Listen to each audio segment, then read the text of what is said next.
స్వర్ణాంధ్రప్రదేశ్ సృష్టికర్త, రాజకీయ దురంధరుడు, అవరోధాల్ని సైతం అవకాశాలుగా మార్చుకున్న రాజకీయ చాణక్యుడు, బడుగు బలహీన వర్గాల ఆశా జ్యోతి, మన ప్రియతమ నాయకుడు గౌరవనీయులు శ్రీ నారా చంద్రబాబు నాయుడు గారికి హృదయపూర్వక నమస్కారాలు. సూలూరుపేట నియోజకవర్గం తెలుగుదేశం, జనసేన, బీజేపీ ఉమ్మడి అభ్యర్థిగా నన్ను ఎంపిక చేసినందుకు జాతీయ అధ్యక్షులు నారా చంద్రబాబు నాయుడు గారికి, ప్రధాన కార్యదర్శి నారా లోకేష్ బాబు గారికి, జనసేన అధ్యక్షులు పవన్ కళ్యాణ్ గారికి, ప్రధాని మోడీ గారికి హృదయపూర్వక ధన్యవాదాలు, కృతజ్ఞతలు తెలియజేస్తున్నాను. వేదికను అలంకరించిన పెద్దలకు, వేదిక ముందున్న నా ప్రాణ సమానమైన కార్యకర్తలకు, నాయకులకు, సూలూరుపేట నియోజకవర్గ ప్రజలందరికీ నా హృదయపూర్వక నమస్కారాలు. ఈరోజు శుభదినం. తెలుగుదేశం పార్టీ స్థాపించి 42 ఇయర్స్ అయింది.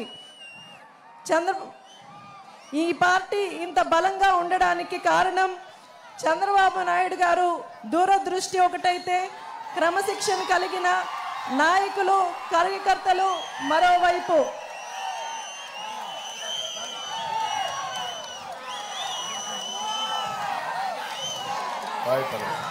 సూలూరుపేట నియోజకవర్గం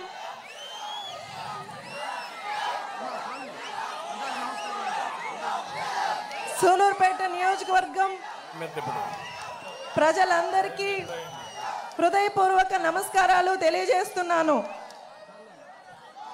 నాకు మహిళగా, యువతగా అవకాశం ఇచ్చిన చంద్రబాబు నాయుడు గారికి, నారా లోకేష్ బాబుకి నా ప్రత్యేక కృతజ్ఞతలు తెలియజేస్తున్నాను. అలాగే బాబు గారు నా మీద పెట్టుకున్న నమ్మకాన్ని ఒమ్ము చేయనని, సూలూరుపేట నియోజకవర్గాన్ని ఆయనకి కానుకగా ఇస్తానని, అలాగే అందరికీ అందుబాటులో ఉంటానని, మీ బిడ్డగా, చెల్లిగా మీ అందరికీ పరిష్కారాలు చూపిస్తానని ఈ సభాముఖంగా తెలియజేస్తున్నాను.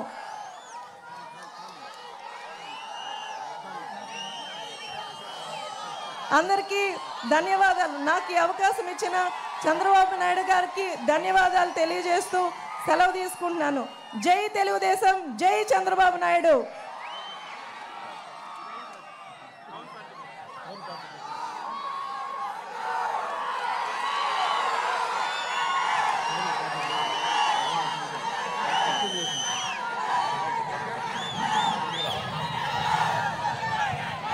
అందరూ నిశ్శబ్దంగా ఉంటే మాన్యశ్రీ చంద్రబాబు నాయుడు గారు ప్రసంగిస్తారు. మళ్ళా అవసరం అవుతారా?